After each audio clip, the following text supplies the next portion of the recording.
Kalau grafiti dibikin seenaknya dan gak mau ditertibkan, anak kecil juga bisa. Ditulis oleh Widodo SP di seaworld.com. Halo, selamat menyaksikan informasi dari channel Tanda Seru.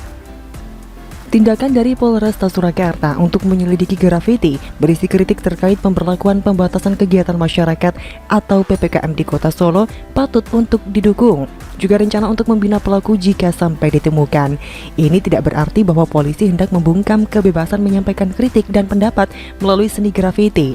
Tetapi supaya aspirasi itu dilakukan sesuai aturan yang berlaku, tidak mengganggu ketertiban umum dan tidak dilakukan seenaknya sendiri. Itu kalau memang beneran mau sampaikan aspirasi loh ya.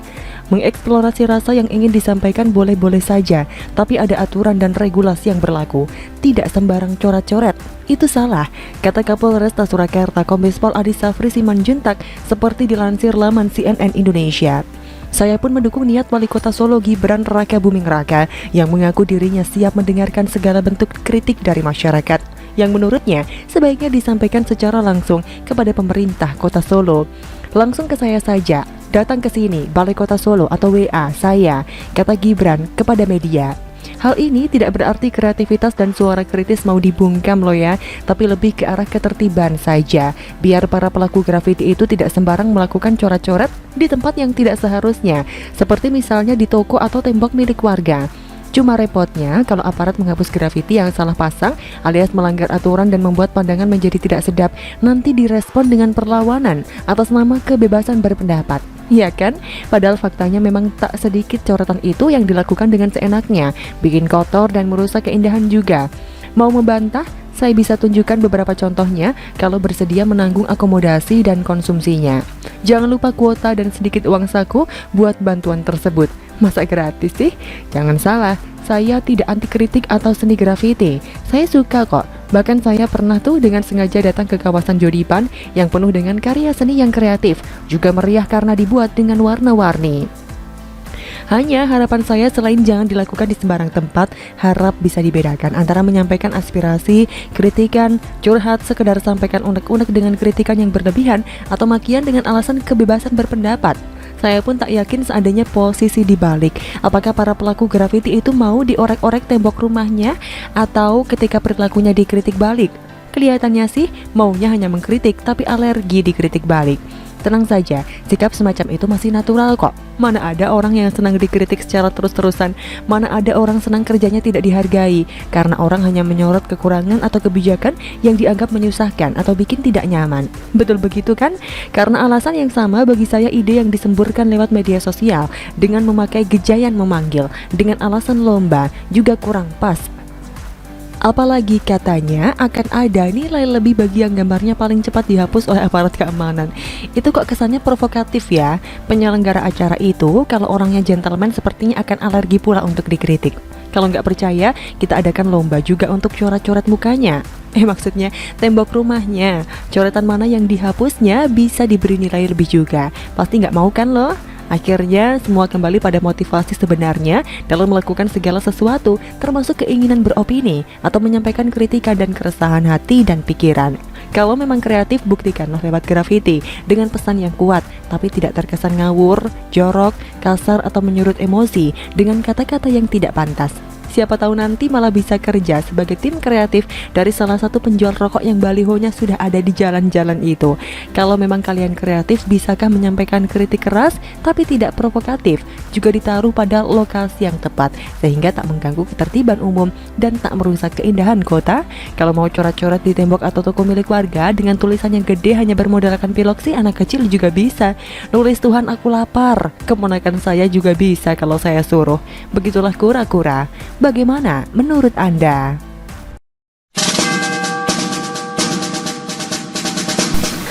Tagih 2,6 triliun Tommy dan Jokowi, PDIP disebut PKI di kota kelahiran SBY. Ditulis oleh Anto Cahaya di seaworld.com. Selamat menyaksikan channel Tanda Seru. Sejujurnya saya tidak habis pikir di zaman digital saat ini masih ada orang suka sebut PKI atau Partai Komunis Indonesia yang sudah sejak 12 Maret 1966 dibubarkan oleh pemerintahan Presiden Soekarno. Ini sebetulnya kumpulan orang bego atau tak paham apa itu PKI dan hanya ikut-ikutan saja. Di zaman sekarang serangan yang menyebut PKI sudah jelas tidak laku. Kita flashback sebentar sejak munculnya nama Jokowi di kancah perpolitikan nasional yang kemudian maju sebagai calon presiden pada tahun 2014.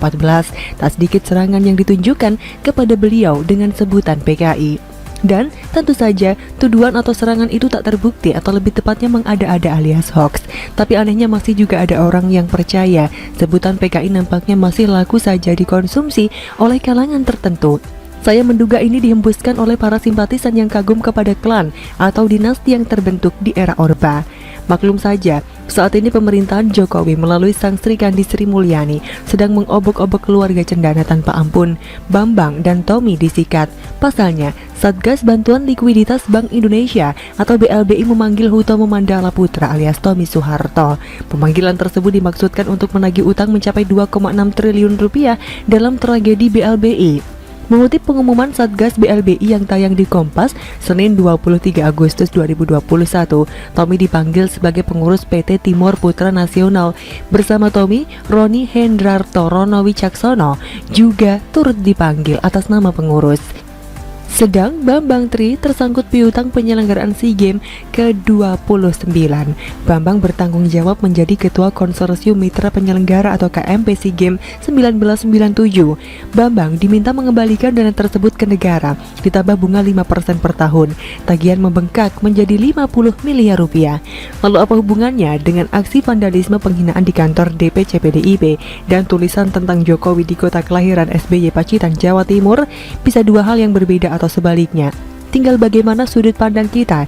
Tapi yang jelas hanya Presiden Jokowi yang berani mencoba mengobrak-abrik keluarga cendana selama ini. Dan setiap ada gonjang-ganjing keluarga cendana ini selalu diiringi dengan sebuah semiotik yang seolah sebagai kode kepada pemerintah, dalam hal ini Presiden Jokowi. Lantas apa hubungannya dengan PDIP? Sudah jelas PDIP adalah kendaraan politik dari Presiden Jokowi dan PDIP juga partai pemenang pemilu 2 kali berturut-turut. Bahkan elektabilitas hasil survei selalu menempatkan partai ini menjadi pemuncak. Kiranya aksi vandalisme akhir-akhir ini yang menyerang pemerintah sudah mulai menyerang partai dan tokoh. Terkhusus di kota Pacitan ini menimbulkan pertanyaan, mengapa di kota kelahiran mantan Presiden SBY yang dipakai untuk mengirimkan sinyal tersebut? Seperti yang diberitakan oleh rekan Detik berikut ini. Aksi vandalisme terjadi di kantor DPC PDIP Pacitan, Jalan WR Supratman. Sedikitnya ada 3 coretan di kawasan tersebut. Semuanya bertuliskan PKI. Coretan pertama terdapat pada simbol kepala banteng yang merupakan bagian dari papan nama kantor. Berikutnya tulisan serupa juga ditemukan di tembok dan kaca kantor tersebut. Untuk yang di kaca sudah kita bersihkan, kata Ketua DPC PDIP Kabupaten Pacitan, Eko Setiorano kepada Detik.com Selasa 24 Agustus. Bahkan tak sampai di situ, tulisan serupa juga ditemukan di area perempatan Jalan Lintas Selatan atau JLS, tepatnya di papan berwarna merah yang berdekatan dengan SPBU Mini. Isinya bahkan menyebut nama Jokowi dan mengaitkan dengan partai terlarang. Semestinya sekelas kantor DPC semestinya sudah dilengkapi dengan CCTV. Seharusnya hal begini, dan sekali lagi di zaman sekarang alat pantau semacam CCTV sangat penting. Daripada dana habis hanya untuk membuat baliho, apa salahnya DPD sudah mulai memikirkan hal yang terlihat sederhana tapi sangat berguna tersebut. Menggelikan, apa iya kalah dengan rumah, toko atau warung sederhana? Kabupaten Pacitan sendiri diketahui merupakan basis kuat Partai Demokrat. Ya maklum saja, seperti yang sudah saya sebutkan di atas, mantan Presiden SBY lahir di kota ini. Bahkan sejak pemilu 2004 sampai 2019, Demokrat di daerah ini tak tergoyahkan. Tak mudah bagi partai lain untuk menembus pertahanan Demokrat di wilayah ini. Saya kira tidak sulit bagi aparat setempat untuk mengurai aksi vandalisme yang terjadi di kota Pacitan yang menimpa Presiden Jokowi dan PDIP. Berkaca pada aksi vandalisme Open BO Puan Maharani di baliho beberapa waktu yang lalu. Sebab jika aksi-aksi semacam ini tidak segera dibasmi, maka akan menular ke daerah yang lain.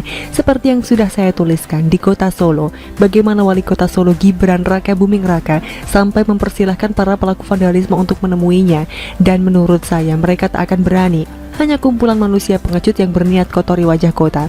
Saya usul bagi pelaku vandalisme jika tertangkap sebaiknya wajah mereka distempel jidatnya agar jera dan tahu rasanya bagaimana jika wajahnya dibuat kotor. Bagaimana menurut Anda?